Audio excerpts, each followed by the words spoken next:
Hi, and welcome to the Wise Women's Conversations podcast. I'm your host, Angela Counsel.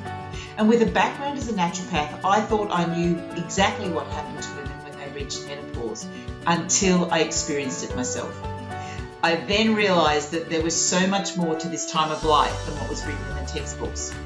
I decided it was time to bring this stage of life out of the closet and to have some open and honest conversations with women who are going through the same journey. Wise Women's Conversation has been created to share information and experiences from other wise women in our community. Sit back and listen to the wise women speak.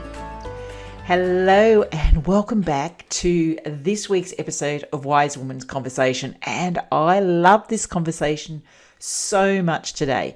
I was speaking to Jennifer Forster, and she is the author of a woman called The Power of a Peaceful Woman, 49 Ways to Drop the Armour and Defuse the Drama. Unbelievable title for a book. But Jennifer has such a really wide experience. She is a life coach. She's also a fitness coach. She's worked in a boutique chocolate factory or a chocolate shop. And I mean, who doesn't love to work in a chocolate shop? But she's a gypsy at heart, and she shares in this conversation how she is a gypsy at heart. But I really love this conversation with Jennifer. She talked about learning, unlearning, and relearning everything she knew. So she takes us on a journey of from where her marriage was breaking down or broke up. She wasn't sure what she was going to do with her life. She was feeling lost. She was feeling stuck. And I'm sure many women have been in this place. And how someone, a wise woman, came and helped her. And in this conversation, you'll hear how she helped her and how every single day she shared something with her. And honestly, I was in tears listening to this story. And then when we get to the end of the story, to hear how Jennifer was able to pay that back to this wise woman, how Jennifer became the wise woman. As I said, there were so many gems in this conversation. We talk about awareness, being aware of what's going on, acceptance of what is, and we do talk a little bit about the work of Byron Katie, looking at what our area of control is, and actualization. Now, these are the four main topics that Jennifer has written about in her book, and she's shared life stories. She's shared the tools under each one of those sections to help you and guide you on your journey as well. We talk about intellect and how there's so much intellect in the world. I mean, we simply have to pick our phone up and Google. There's so much intellect in the world, but intellect isn't what makes a difference. We have to embody that intellect. We have to get out of our head and into our heart. We have to bring that inside and then start to trust that we already have the answers. But sometimes we just need someone like Jennifer had to guide us on the way, to give us the clues so that we can then take the steps that we need to take. Honestly, this was an unbelievable conversation. It's a little bit longer than I normally have these conversations, but I just sat there in awe. I hardly said anything. Jennifer loves to chat. You'll hear that on this conversation, but I really hope that you enjoy what we talked about. So sit down, grab a cuppa, have a listen, and enjoy this wise woman's conversation. Bye for now. Hello and welcome back to this week's episode of Wise Women's Conversation. I'm really looking forward to this because I think it's going to be a really juicy conversation. So I want to introduce Jennifer Forster. Now, she is the author of this book called The Power of a Peaceful Woman, 49 Ways to Drop the Armour and Defuse the Drama. And I think we're going to get right into this, and particularly around the drama, because I think sometimes we can spend a lot of time in our drama and it stops us from moving forward. So thanks for joining me today, Jen. Look, Angela, thank you so much. And thank you to everybody who's tuning in and listening. This is a juicy conversation. That's why I ended up writing a whole book about it. but it is what I've really unpacked in my own life, and this is over the course of the decade that this book covers, the last decade to 15 years, is how we as women in particular, and I do say that, you know, the book is written by a woman for women. It is suitable for men too. I just think women, I share a lot of personal stories, and I think most women will relate to the stories that I share. But let's go back to the preface. So the way to the beginning. Let's go to the beginning. So the way the book began for me. So how did I become armourless and dramaless? That's the question.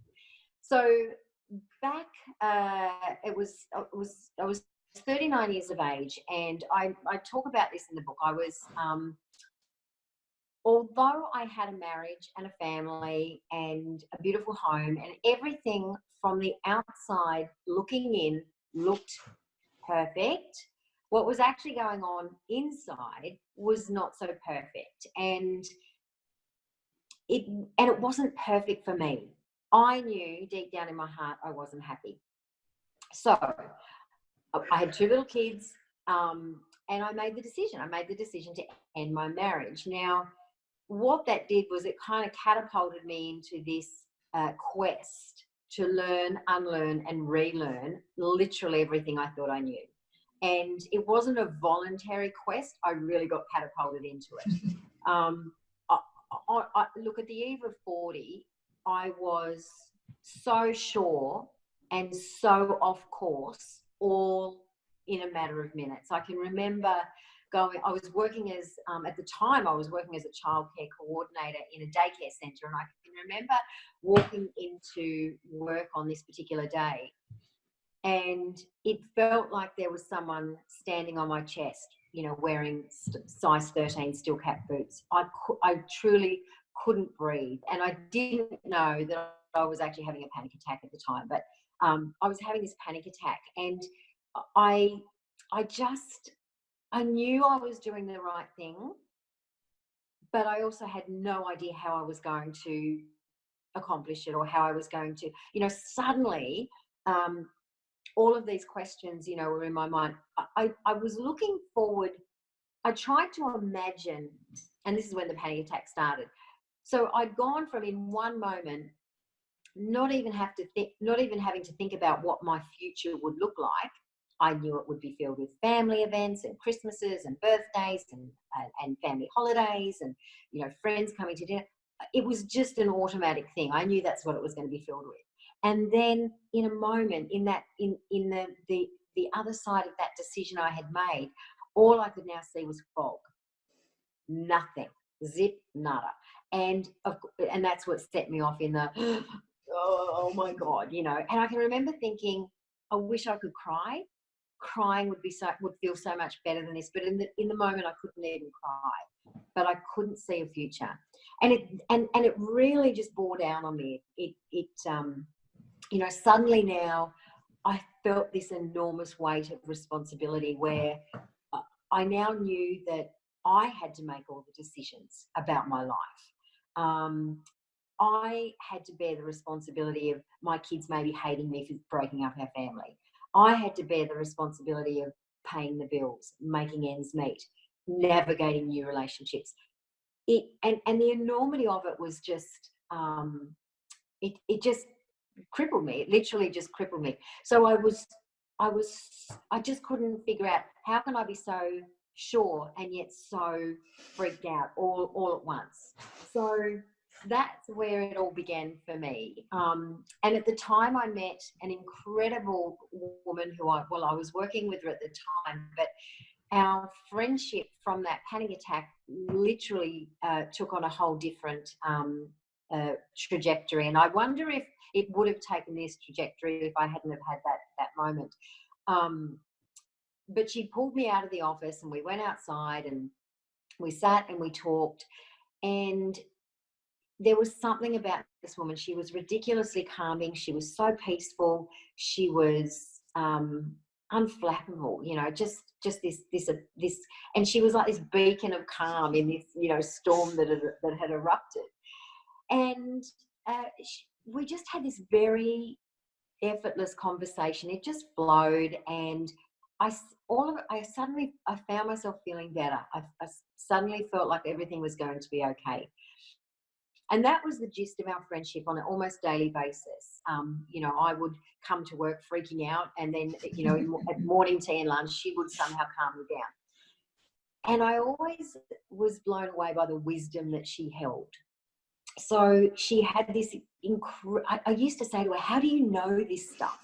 At this point in my life, I'd never even read a self-development book, and not that I'll come back to that point, but I'd never done any work, in this space. And so it was like learning to drive.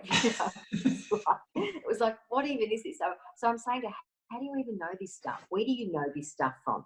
And she would say, some of it was from a grandmother, some of it was from life experience, but she always just knew what to say. Then there's one day I came into work, and there was sitting on my desk was a notebook. And it was all colourful, and it was just, like one of those notebooks that you buy. And I'm going to say it was supposed to be used for recipes, but because it was, one of those, when you used to paste recipes into notebooks. And it said recipe for life, and it had a little wooden spoon with a bow tied to the front of it. And I'm looking at this thing, and I'm sort of looking around going, it's weird. And I opened up the notebook, and inside it, it said, "Good morning, sunshine. Welcome to the first day of the rest of your life." And I looked at it, and I had, I'm thinking, I have no idea, what this is about. So I figured it was Fran. So at morning tea, out I went, carrying the notebook, and said, "What is this?" And she said, "It's for you." And I said, "I know, but there's nothing in it." She goes, "I know." And she said, "The rule is you can't take it home." And I went, "Okay." So I put it back on my desk just as it was. The next day I walked in, and I opened it up, and there was a little piece of wisdom in there.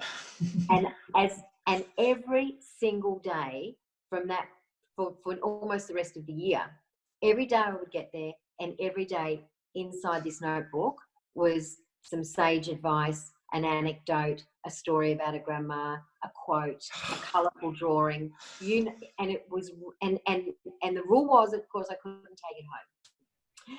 Anyway, as the year went on, sometimes I would really get it, what she was saying to me. Sometimes I wouldn't get it. Sometimes I'd momentarily go, "Oh yes, I get that," and then, then I'd go back into the illusion of life, and I'd be, nuts again.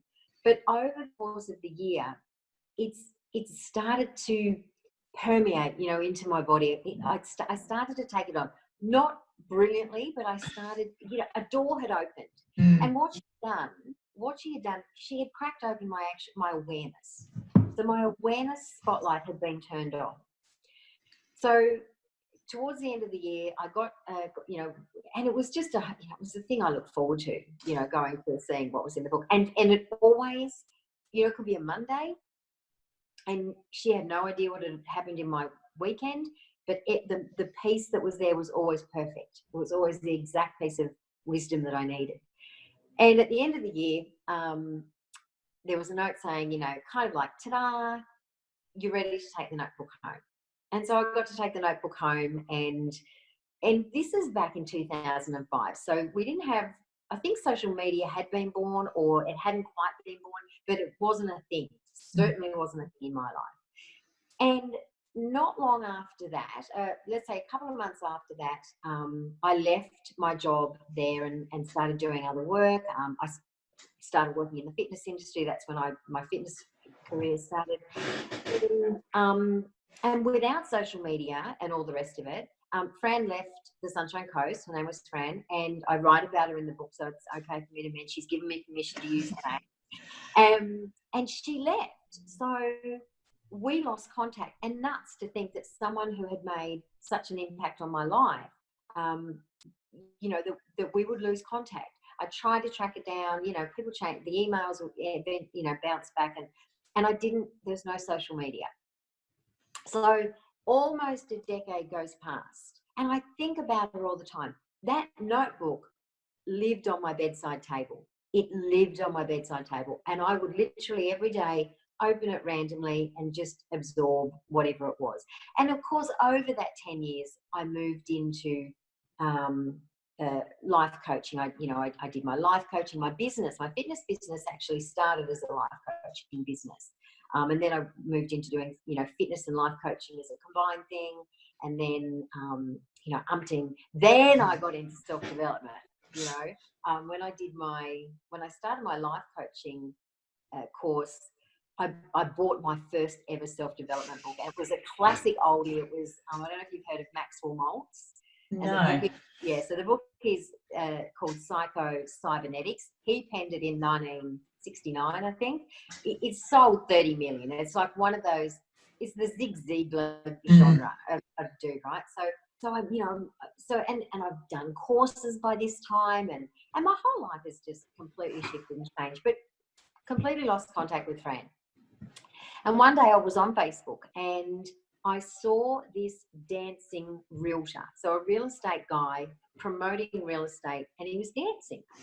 And I knew that dancing anywhere. It was Fran's son. So I'd known him as a boy, and he'd always danced. And I just went, I know that. I know who that is. So I messaged him and said, hi, I don't know if you remember me. I used to work with your mum. I would love to connect with her, blah, blah, blah, blah. Anyway, he connected us up. And as it turns out, she does now live down the bottom of Australia, but she was coming up to the coast. So we arranged to meet, and so exciting. And what happened was, on the day I was to meet her, so I had worked in Saudi Arabia in the last couple of times.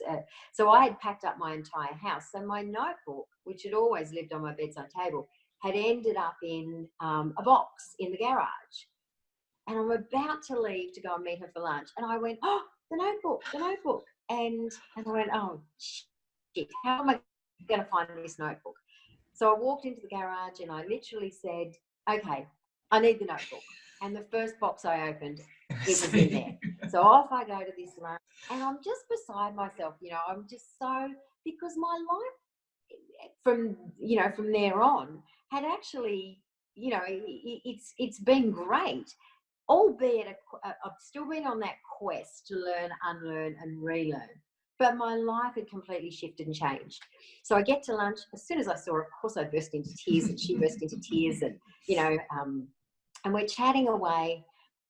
And I'm a chatterbox, and you've probably, if you're listening, you've already guessed I'm a chatterbox. So I just burst into telling her everything that had been going on in my life for the last, 10 to 12 years, I think it was, and actually more than that. So, and by the time I get to the end, I go, so tell me, what about you? What have you been doing? Kind of expecting that was going to come back, but what came back, I wasn't ready for. She just looked at me and she said, yeah, oh gosh, Jen, I don't even know where to begin. And she told me about her marriage, the demise of her own marriage. And the most tragic thing was just 18 months earlier, she buried her youngest son. Now, I knew him, and I just burst into, we just cried. We just cried and cried and cried. And I could see this woman before me who, had really kind of been where I was all that time ago, when she walked into my office that day and saw me not coping. And anyway, we cried and we cried and we cried, and we talked about what had been happening in depth. And then I remembered the notebook, right? I remembered this bloody notebook, and I looked at her and I said, I know you know what to do. And I know you know what to do because you told me, you helped me know what to do. And I pulled out this notebook, and she was gobsmacked. She was gobsmacked. She couldn't believe I still had it. And I told her that I had, I'd kept it by my bedside table, and it really had been pivotal in sending me on the quest with at least almost like, it was like at least I had a sword to go on this quest with, you know, and without it, maybe I would never even have gone on this quest. And we, you know, we opened it and we poured over all the pages, and yeah, and I wanted her to have it back. I actually wanted her to have it back, but she didn't want it back. She said, you know, seeing it had been the thing that she needed to see to remind her she did have the wisdom, you know. And look, the moral of the story is we all do. We all have it. We sometimes forget it. Sometimes it's just not within our reach. But the thing that gives us access to it is the thing that she broke open in me the day that book started. And that was my awareness. And if we can connect to our awareness at any point in our life, we have the capacity to be able to pick up the wisdom and use it. So the book that I've written, I do tell that story at the beginning of the book, and then I go on to sort of tell more about, you know, where I am on my 50th, the eve of turning 50, and these 49 lessons that I've, you know, they're real life lessons that I've learned through being on that quest in the, you know, in that 10 years, and the lessons that relate to, you know, they relate to the conflict that women deal with every single day. You know, on the back of the book, I refer to women being, it's for the remarkably unremarkable women of the world, which I think 90% of women of the world are. You know, we haven't necessarily been brought to our knees by tragedy or trauma, but we are still dealing with our shit the shit in our life seemingly every single day. You know, I don't know a single woman who's a mum or who works, or, you know, who doesn't relate to the feeling of falling into bed at night and just momentarily going, you know, and then the thought hits you, it all begins tomorrow. Yeah, do it again. Tomorrow. You know, you get that brief, I survived the day. And then you know it. And then the other thought that just wrecks that thought goes, yep, but it's all going to start again tomorrow. And that's the cycle to me of, you know, the drama that we're living in. And I really do believe that the way that we start to put a dent in that drama and begin to allow that armor that we've put all not just on our hearts but all over our bodies, because that's how I navigated my life. Back then, you know, I would literally wake up after having those thoughts and go, I'd drop the shoulder and I'd literally brace for impact. You know, I'd go, okay, come at me, world. You know, but come at me, world is, you know, is a defensive position to come from. And it's very masculine. It's very masculine. Totally masculine. Yeah. And when you're in a defensive mode, the thing that fuels defense is fear. Now, if we're in a fear-based energy space, we're not living from an open heart. Women live open-heartedly. It's our state to live open-heartedly. It's our natural state. It doesn't mean we can't be strong. It doesn't mean we can't be powerful. It doesn't mean we can't be fierce and all those things. But we are the opposite of those as well. And we have to remember that we are the opposite. So, you know, we can be strong, but we can be delicate. You know, we can be fierce, but we can be graceful. You know, we can be selfish and we can be selfless. We're all those things. And none of them make us right, wrong, good, bad. They are who we are. And not just women. Men have all of these traits as well. But finding a way, you know, what I've kind of done in this book is I've looked at the practical things that go on in our life that we're in defense mode straight away. We, you know, before our feet hit the ground, we're literally in defense mode. Most women are already braced for impact. So you're already in defense mode. And if you're in defense mode and you are coming, pardon me, from a closed heart, what you do next, what you say next, what you act, you know, the action you take next is going to just perpetuate the fear or perpetuate the drama. because you're in defense mode straight off. So what I've done is and it's not from not knowing what to do. We all have the wisdom. We all have the wisdom. It's all in there. But what I think I did anyway was I had a lot of intellectual wisdom, and there's no shortage of intellectual wisdom on the planet. There's a ton of it. But knowing is never going to be enough. You know, there's not a course or a book or a workshop or a whatever that you can't, that you could spend $20,000 to buy, that you can't actually access the same wisdom on the internet. Like it's all there and it's readily available. But the issue with intellectual wisdom is that it has no capacity to create any kind of change. No. We can know what to do, but if we're not doing it, we're just going to be still. We have to live it. We have to experience it. We have to embody it. Yeah, out of our head, down into our heart. And it's got to get into the body. We've got to be able to feel it in our body. It's got to get into our central nervous system. It's got to permeate ourselves. We've got to be able to bring it into our experiential life. So when I started writing out these 49 life lessons, and the reason there's 49 is because I wrote them on the eve of my 50th birthday initially, and I figured I hadn't lived 50 years. I'm now 53, but I hadn't at that point lived 50 years, so I better just write 49.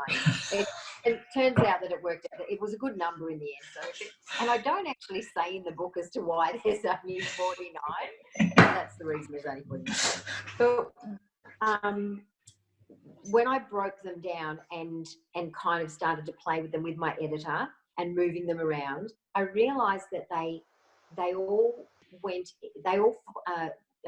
dropped into one of four groups, and they are awareness, acceptance, area of control, and actualization. So they are what I now term the 4 stages of experiential transformation. So how do we take all this intellectual wisdom that is, you know, the amount, you know, and I know you would know this too, Angela, you know, sometimes you can be talking to someone and they've asked for some advice, you've kind of given them whatever you've got in your head at the moment, but the response they say is, oh yeah, I know. I know. I know. It's my 14-year-old daughter. Right. But knowing isn't creating change. So we have, you know, so this is part of the whole awareness thing, you know, catching ourselves in that lie of not sort of wanting to take it on experientially. So the 4 stages of experiential transformation, and awareness is the number one. It is the number one tool. And inside the book, in each of those stages, are 12 of these real life lessons. And each lesson has, you know, it tells you what it is. It tells you what it looks like. I share a personal story from my life, which is real life stories from how I had a really ugly divorce to now having a modern family who I love and adore. And, you know, I go to their house for dinner fortnightly and blah, blah, blah, you know, having gone from that. The constant fight I had with when my daughter was a teenager because she wouldn't keep her room clean. The battle I had. Did you win that one? Did you get that sorted? Because I'm still working on that. I ended up peaceful around it. I diffused the drama around it completely. So yes, how to achieve that is in the book. You know, there's stories from when I was in Saudi Arabia. You know, that was a real, you know, if ever I needed to pick up the tools in my toolkit, that was a place I needed to do that. You know, stuff with my son, almost missing out on friendships, navigating relationships post. All of that is in the book, all of those stories. So in sharing the lesson and sharing, you know, the intellectual explanation of what it is, I give the experiential story of how it showed up in my life, which I think is why people will relate to it, because I said to someone the other day, and this is kind of, I don't know if this is insulting Eckhart Tolle or insulting me, but I said it's kind of like it's the kindergarten version of the power of now. The power of now. 10 years ago, I tried to read The Power of Now, and it bloody well put me to sleep. I read the same opening paragraph, and I'd go to sleep reading that same paragraph every night. Because the wisdom was amazing. It was just so top heavy, and I couldn't kind of go, well, how does that even relate to me? I'm a hack single mum of two teenage kids living on the Sunshine Coast. I don't even know how that relates to me. So that's why I kind of say this is like the kindergarten version of that, because it is that wisdom, but I've just made it really experientially applicable, so you can apply it experientially. And so people understand and they can relate to it. Yes. So then in their life, if they have a battle with their daughter, who's also not a consciously clean person, and there's nothing wrong with that. I have no problem with that. She's 21 now and doesn't live with me, so it's really not a problem. But I did find a way for me to be peaceful, not to fix her. That's right, yeah. For me to be peaceful in and around that. And that is exactly, what all of these lessons are about. It is, it's a book about being powerful, but it all starts and ends with your own inner peace, and restoring that inner peace every single day. I tell people say to me sometimes, when are you going to get a real job? And I go, my life is my real job. That's my real job. And essentially it is all of our real job. We all, I say to people, if we change our world, the world will change. It's we don't have to go out and change the world. If we change our world, the world will change. Yeah, totally agree. So we start within, and that's a big message, I think, for all of our listeners today. It's like we quite often look outside for the answer. It's finding a coach, finding a therapist, whatever it is. You go outside and look for the answer, and that's great to help you get started. But they are not your solution. Your solution is in here. Someone may help you open that, just like your friend helped you open and helped you. And I was in tears when you were telling me that story, and goosebumps. It's like, but because yes, everything, you already had the answers. You just needed someone to help you unlock them. And they're there.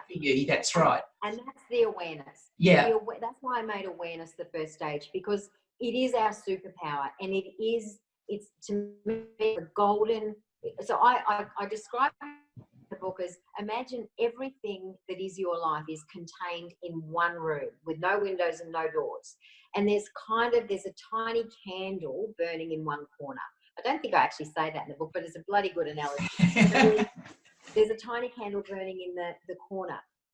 When you start to really fire up hone your awareness and really fire that up, it's like, finding a pack of 1,000 candles, and you end up lighting up the whole room, and you start to see what was always there, but you just couldn't see it. You just couldn't see it, and you don't know what you don't know. And although ignorance can be bliss, it's not bliss if we're living on, operating on an automated patterning of constantly fighting with your daughter over the fact that she doesn't keep a room clean. Yeah. There's so many negatives to that. There's, Yeah, because it's only stressing you out, and then only stressing. And when you have an argument with her, it stresses her out. But other than that, she's not stressed. And that was one thing that I had to learn. And I do a lot of the work of Byron Katie, which I'm sure you know, because it's similar type of work. It's like, she's one of my gurus. I love accepting what is. It is what it is. And if you take away your own beliefs, judgments, emotions out of it, there's nothing left. Her room is her room. Close the door. Exactly. Or leave it open, because if you really move into the what is, and that's the second stage. So the second stage of my book is acceptance. So once we can develop awareness about, and the awareness is around, what am I doing repeatedly? What arguments and conflicts and battles am I having on a robotic basis? What keeps happening to me? You know, to me, that's I have a friend who tells me that she constantly attracts arseholes. And we've done some work on that, because that's a limited belief. It's a limitation that she's living in, that's what's occurring. And there was some awareness that she wasn't seeing for herself. And so, she's moved past that now. However, those are the things that we need to keep an eye out for. Robotic patterns. This always happens to me. A fight or an argument that just happens over and over again, whether it's with your teenage kids, whether it's with your partner, whether it's at work, if you're a constant road rager, they're all opportunities. If you are annoyed, pissed off or upset in any way, shape or form, that's an opening for you to know there's something here for me to see. There's something here for me to see. Yeah. Not out here. And then, so then onto the second stage is acceptance. So that is and I use the Byron Katie quote. I've forgotten I'd done that. I put a quote at the beginning of each section, and I actually chose the Byron Katie quote for the beginning of the acceptance stage, because she's the mother of dragons when it comes to what is. Yeah. So she's amazing. But acceptance, once you can develop some awareness, then you can begin to bring the practices in for acceptance. And acceptance isn't giving over or giving in. Acceptance is actually the opposite of avoidance or resistance. So when you're in a state of resistance to this shouldn't be like this, the only person that is going to, which is, let's use the messy room again, this shouldn't be like this. If it's the fact that you think it should be another way that is what's keeping you from having any kind of access to peace. And if you're not peaceful, you're in defense mode. And again, back to the top of our chat, if you're in defense mode, which is how I started most of my days back then, fear is driving that. And if fear is present, love isn't. So acceptance. And then the third stage is area of control. So when we can start to bring some awareness in and know whether we're avoiding or resisting anything, then we can have a look at our area of control and what is or isn't in our area of control. I see people living so bent out of shape in a constant state of defense or drama because they're trying to control the uncontrollable. And this is that, we were saying a second ago about the out here stuff. If I just fix this, I'll be okay. If I fix this, I'll be happy. I'll just move this and then I'll be happy. And I it's like spinning plates. Yeah. It's like, oh, if I can just keep all these plates spinning, everything's going to be okay. But you can't, because control, to me, burnout is a thing for women, a massive thing for women at the moment. I think burnout doesn't come from the external world. I think we are creating our own burnout because we think we have to keep those plates spinning. Yeah. And we don't think that we will be okay if we just let them fall. But we will. We will be okay. The struggle that we are living inside of is mostly, not all, but a lot of it is self-created because we are trying to control the uncontrollable. And then the last stage is, for me, actualization. So I calling this the 4 stages of experiential transformation. To me, it's not a ta-da, I'm done. Experiential transformation is moment to moment. It's literally thought to thought, moment to moment. You have an opportunity to work through these 4 stages. And there are 12 practices.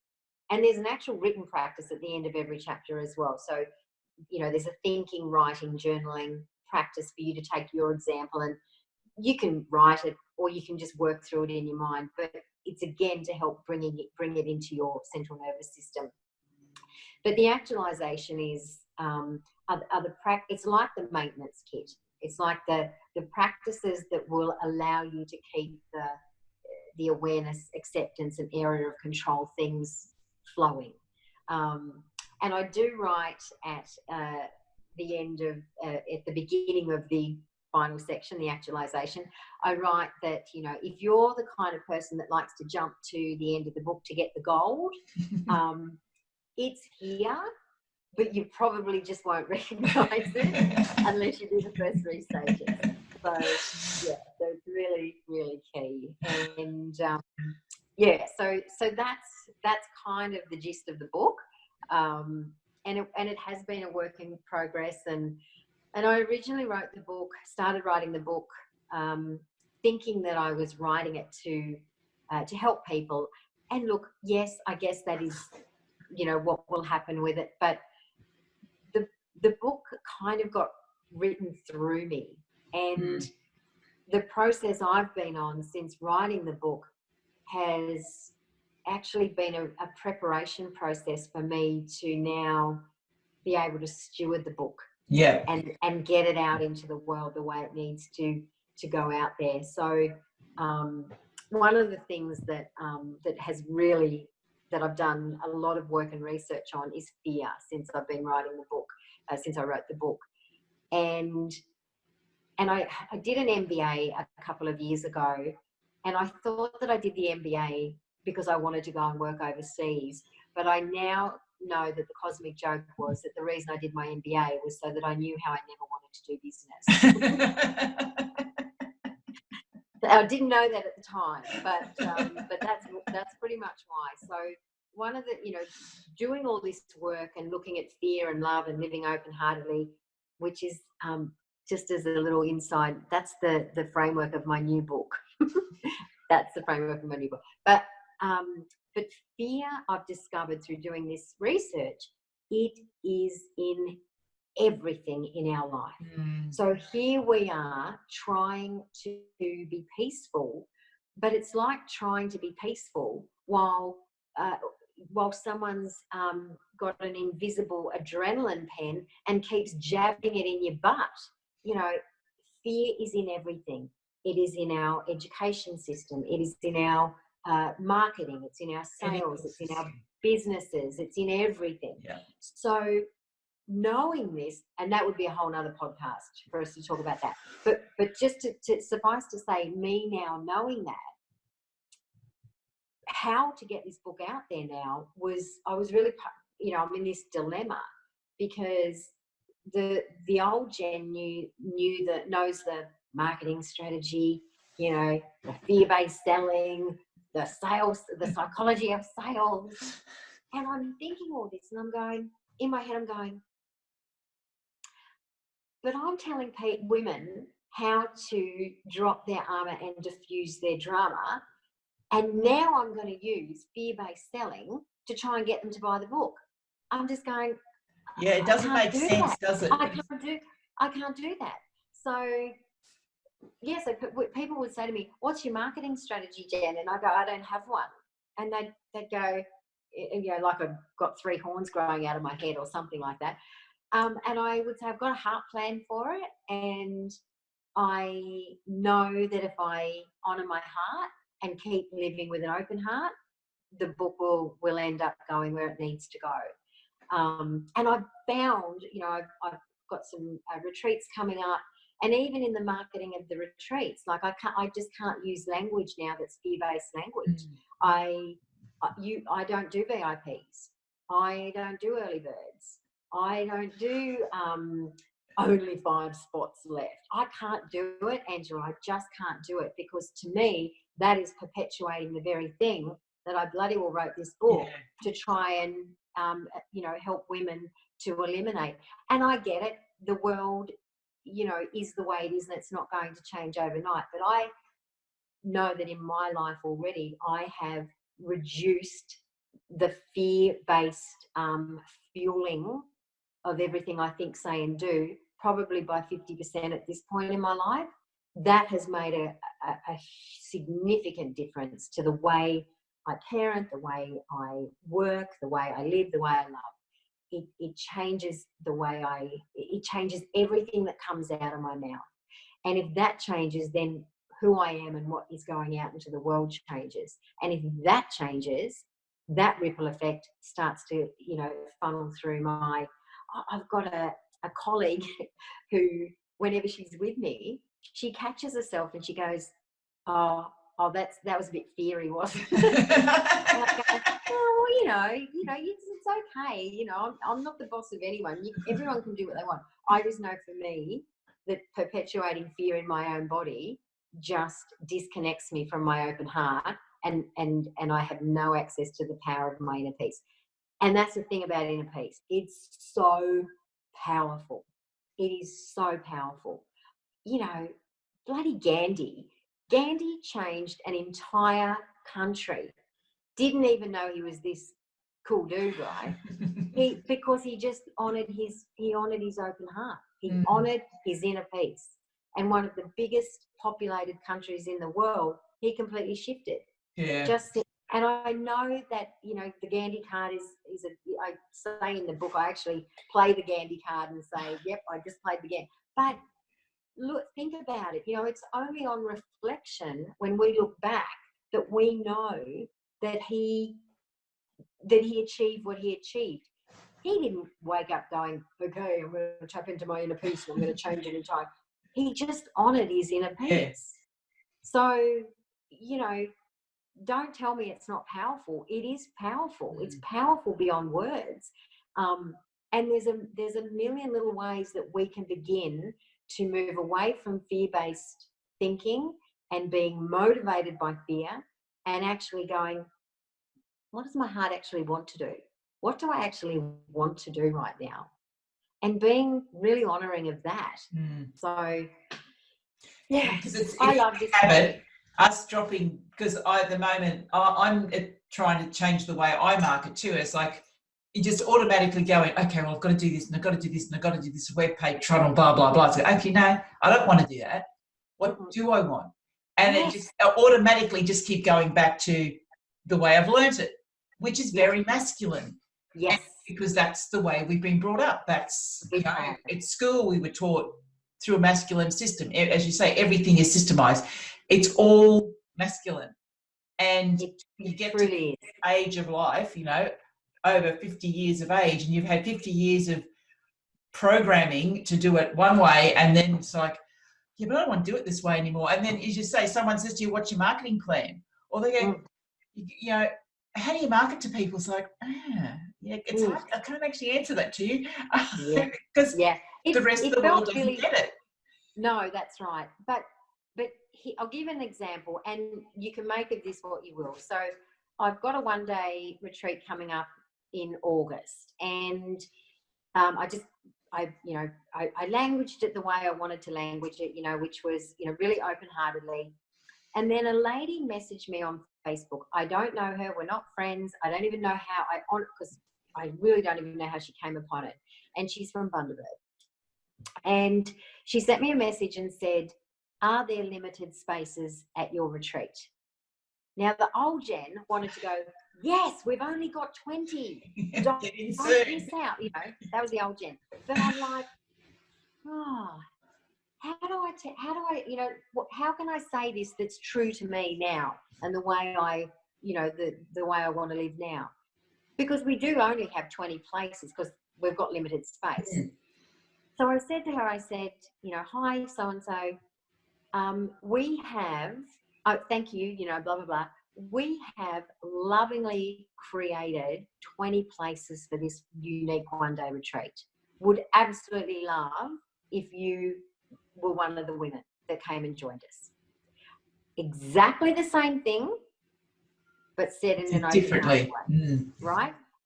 So what happened next? A half an hour later, she goes, thank you very much, blah, blah, blah. A half an hour later, I get the email notification to say she's bought a spot. And I'm going, oh, that's great, right? So because I'd just been chatting to her, I just sent her a quick message back and said, I just saw you'd registered. I am so excited to meet you, blah, blah, blah, blah, blah. And then she goes, yeah, I'm part of a women's group and there's probably going to be about 5 of us coming.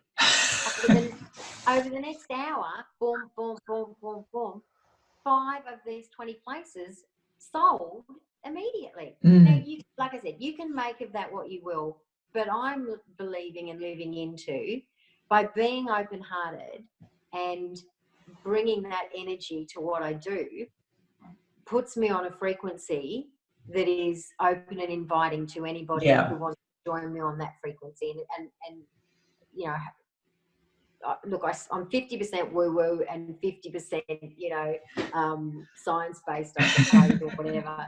But I really do believe that. I really do believe that opened up the capacity for that to occur. Yeah.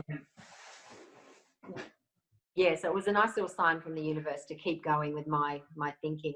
And it is a moment by moment, you know, it is a day, you know, thing by thing that I do. You know, my book launch, I have chosen not to do a nighttime drinks and nibbles event because it's not who I am.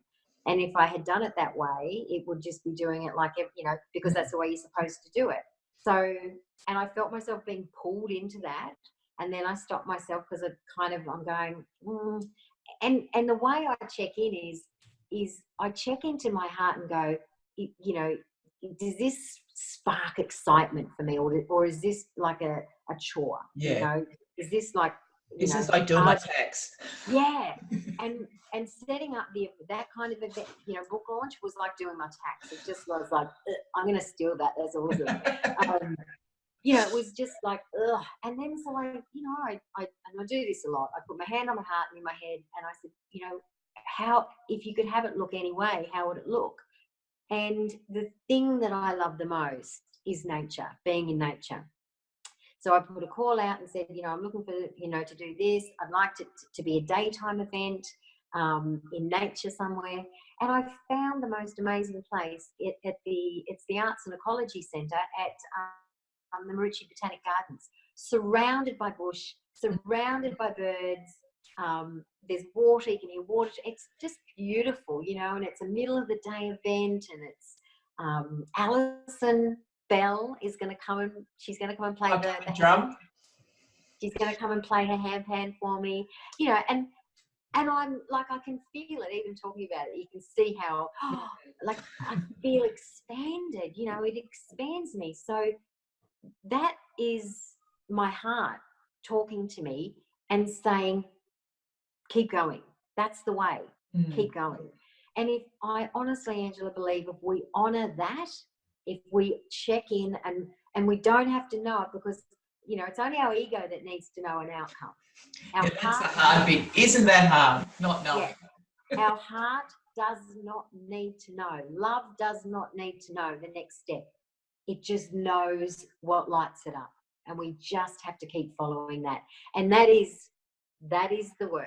That is the practice, is to, you know, recognize the fear and move back into your heart space. And you won't always, because we're human, you know, we won't. But if you can, you know, as I said, you know, with this book, hopefully you will pick up some practices to help you drop back in to that heart space. And I use the phrase, she knows the way, because she does. Yeah. We just have to listen to her. Yeah. You have given me so many aha moments. I've written down so many notes, and I'm actually not going to go through them, but I'll use them in the show notes later on. Right. But what I do want to just ask you about, which isn't necessarily related to the book, it's kind of related to the book, but I think it was the end of last year, you were on a little bit of a journey. Oh, the Winnebago trip? Yes. Oh my God. I actually say in the about, even the about me, like the book was, I had so many conflicts in the book. So that, you know, the self-publishing people are saying, okay, so you need a sales page. And I'm going, yeah, I don't think I'm going to do a sales page. And I said, how about I call it Peaceful Women Rising Together? And they went, yeah, that'll work. And I went, okay. So I wrote my own version of it. It's not even a sales page. And the about me, even the about me, you know, they, you know, tell us all about this. So I give the, you know, the boring version of it. Yeah. And then I go, but here's what you really need to know about me. You know, if you really want to know who I am, the essence of who I am, this is what you need to know. And the first thing I say, I think the second thing I say is that I like red wine and chocolate, you know, and I'm an ambivert. And I tell some real, you know, everyday things about myself. But the thing that I say at the very end is, you know, I have a gypsy spirit. I had this gypsy living inside me. So at the end of last year, actually halfway through last year, this opportunity came up. I heard about through a friend who told me about it. So the camping and caravan industry of Australia were had this 12-month promotion running, and it's called the Follow the Sun Relay. And basically, they were sending this one Winnebago from Brisbane anti-clockwise all the way around Australia and back to Brisbane over a 12-month time frame. And anyone could apply to take it for a leg, like a relay. So, it'd go from here to here, someone would drive it, and then they'd get out, and then someone else would get in, and they wanted all walks of life. So I went, oh my God, cool. All we have to do is the social media, and we get to drive a Winnebago. So I just did my application. Alice, who's like my surrogate adopted daughter, who is my kindred gypsy spirit, I swear she was sent to me to help me stay connected to my own gypsy spirit. She said she would come with me because they weren't happy for me to do it on my own. Yeah. I get liability and all the rest. I could have done it on my own, but I get the liability. And so I applied. I said, okay, I'm just going to apply for half the country, the half that I haven't seen, and we'll just get what we get, right, if we get anything. So I applied from Darwin to Melbourne. So anywhere from Darwin to Melbourne, I put up my hand. We didn't hear anything for months and months and months. And then I was saying before about how I went to and did the writers' workshop with Liz Gilbert. I was getting on the plane to go and do that last year, and I saw this email, and we hadn't heard from them, and I saw it was from the caravan industry. And I just kind of went, oh, it's the thanks for coming, email. Jumped on my plane, didn't have Wi-Fi for a few days. Finally checked the email, and it was, hi, we'd like to offer you the Perth to Adelaide leg. Well, I was jumping like an idiot, like an absolute banshee going, yes. And anyway, we got to drive this an incredibly amazing $200,000 Winnebago from Perth, due east. So we did Perth, a few towns in between, Perth, Kalgoorlie, down to Eucla, across the Nullarbor. Oh my gosh, that was the most incredible experience of my life, And this is comes back to that, how we absorb how we take on fear. The people would say to me, oh God, the Nullarbor, that's going to be boring. Oh, just blah, blah. And I was like, oh, actually it's the part I'm most excited about. I'm actually really excited about it. And true enough, it was the most expansive place, but I felt so held. It was truly a remarkable thing to drive across the Nullarbor. And then we went down to Streaky Bay, down around the Eyre Peninsula, and back up to Port Augusta, and then into Adelaide. And oh my God, Angela, it was seriously the most. Photos look fun. We had a ball. It's our thing. I talk about knowing when your heart's fully expanded so much that it's going to burst. If you ever needed to know you're going the right way, that's the feeling, that is the feeling that your heart is so full. Every day it was like that. We met amazing people, and we didn't buy a single takeaway coffee or we didn't eat out. We did all of our food. I did a little video. Did you see my video where I was making bulletproof coffee? No. So I love bulletproof coffee. So I bought everything I needed to be able to make my bulletproof coffees on the road. I had to buy one of those $10 whiz sticks from Woolies or something, but I was able to make my bulletproof coffees. And I made a little video showing, yes, doesn't matter where you are in Australia. You could be, in the middle of the Nullarbor and you can still have your bulletproof coffee, which was great. But it was, highly recommend a caravanning trip to anybody. I'm half got an idea that I might. My heart wants to take this on a road trip around Australia. My heart sounds good. Yeah, my heart wants to take the book on a road trip around Australia and go and meet people face to face, and get into the little CWA halls in the little towns and have these conversations and remind women to really follow that excitement in their heart. Even when you don't know where it's taking you, it's never going to take you in the wrong direction. No. When have you ever had that? I mean, check that out. When have you ever had that feeling in your heart and it's been a mistake? Almost never, right? Like I couldn't, not really. If you really unpack it and go, I was so super excited about this and it took me somewhere. And even if it didn't pan out the way you thought it was going to, it still took you somewhere. That took you to the next thing and the next thing and the next thing. So my big things I got from you is learning, unlearning and relearning. My favourite saying. I love it. And that's how I live my life now. And it helps me to be judgment-free. It helps me to be open-hearted. It helps me to know I don't know everything. It helps me to be okay with not knowing. It's a really great little way of looking at life. Life is all about learning, unlearning and relearning. And I tend to not do any preparation anymore when it comes to speaking, when it comes to course content, not to freak anyone out that I don't know what I'm doing. But when, it's like, come and do a 3-day retreat with me. I have got nothing prepared.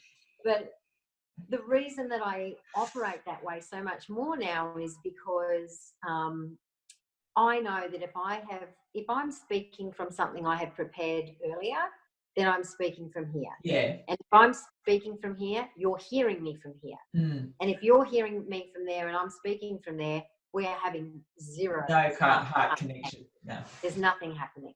Mm. So I know that this has infinite wisdom. I know my heart holds infinite wisdom. It has more content in here than I could ever pencil into a notebook. Far more. I just have to trust and believe that everything that needs to come through will come through. I had no idea what I was going to talk about today. I really didn't. It always just happens. It just kind of flowed, but it's perfect, and it will reach who it needs to reach far better than if I tried to control that. Yeah, which is why when I have these conversations, I never do questions beforehand. Because I love that. When I saw the brief, I went, yes. Because generally, whoever I'm speaking to knows their stuff. And so long as I just hold the space for them to speak from their heart, as you would have noticed, I've sat back and I haven't said much at all. And just given you the space. And that's great, because what you've done now is you've shared everything that you know from your heart with an audience. Yeah. I could have sat here and asked you a whole pile of questions. It wouldn't have been the same. Not at all. And that's that your head and my head. Yeah. We would have had a head-to-head communication. The listeners would have got to have a head-to-head listening. Nothing from our heart space would have landed for anyone. And to me, that's kind of like a waste of airspace. Yeah.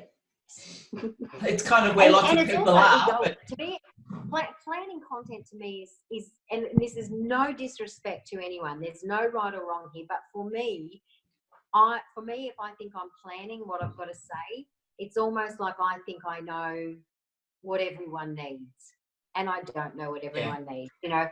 I'm doing this work with everybody. These practices, people say to me, do I refer to them? I don't refer to them. I bloody well live them every second of every day. And in the conclusion, I share how I used, how it played out during chapter 28 in the editing process. So, the editor and everyone saw me use these tools, actually saw me work through it. Yeah. They are so powerful. Yeah, so powerful.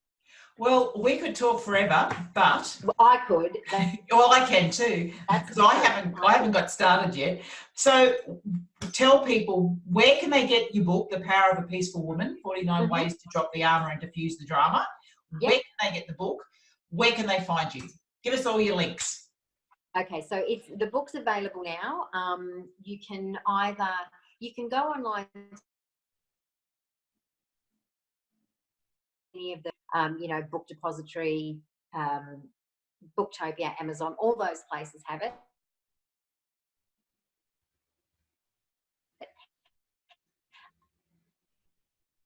for the first week in August, anyone who buys a copy, I'm doing hand deliveries.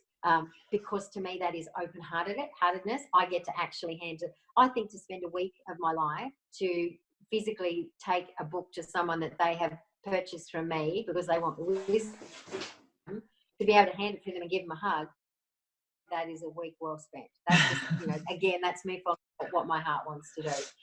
If you're not on the Sunshine Coast, I can post it to you. It's a bit more expensive if I post it to you because I don't have the postage power of Booktopia and Amazon and all the rest of it. But if you go to the website, you can find out, how you can get it locally and whatever. But I would just say, jump onto the, I can give you a link. If it's international, if people are listening internationally, same thing, Amazon, Barnes & Noble. I've got friends in the States that have purchased it through Barnes & Noble, no problem. So through all the online bookstores. And all the online bookstores. There was just a little bit of a dropout, just as you said. So what you said, in August, anyone who orders direct from you, who lives on the Sunshine Coast, you're going to deliver personally. Is that what you said? Because it dropped out. Exactly what I said. That is what I said. It sounds nuts, but that's what I said. If you live on the Sunshine Coast, if you order it before the 27th of July, which is when the book launch is, and you live on the Sunshine Coast, the week following that, it tells you there's a shipping thing that says local, and it takes the shipping off, and I say put your daytime address because I deliver it. If you're at work, I'm going to bring it to your work. And I'm going to give you a massive hug. And I'm going to say thank you for buying my book. So if anyone wants to get a hug from Jen, you just go to jenniferforster.com. That's it. And buy the book. Yeah. And you're Jennifer Forster on all your socials too, aren't you? All social media. Yep. I'm very transparent. You can find me on Instagram, Facebook, yes, LinkedIn, but I'm not active on LinkedIn, so don't go looking there. But yeah, Facebook and Instagram is where you'll find me. Okay, well, I'll put all the links in the show notes anyway, but I really want to thank you because it's been absolutely mind-blowing listening to you today, and just going through, the awareness, acceptance, the area of control and actualization, and just those steps and how you brought that into your life. So thank you so much for joining us. I want to thank Angela. It's been a joy. I love this so much. So if I had to tell you what is going on in my heart right now, it's doubled in size. So I know keep going. This is always my keep going when I do this work, and I'm reminded, this is the direction. Keep going. Thank you so much. And we thank our listeners for joining us. And I'll be back next time with another wise woman to have a conversation with. I really love this one today. Thank you, Angela. And thanks, listeners. Well, did you enjoy listening to that Wise Woman's conversation? Please let me know what you thought by leaving a comment on the Market Woman Project website or giving the podcast a review in iTunes or wherever it is you're listening to this podcast. Please share this podcast with other wise women who you think would like to listen. And remember, you are a wise woman. I want to thank you for listening today, and until next time, from my heart to yours, infinite love and gratitude. Bye.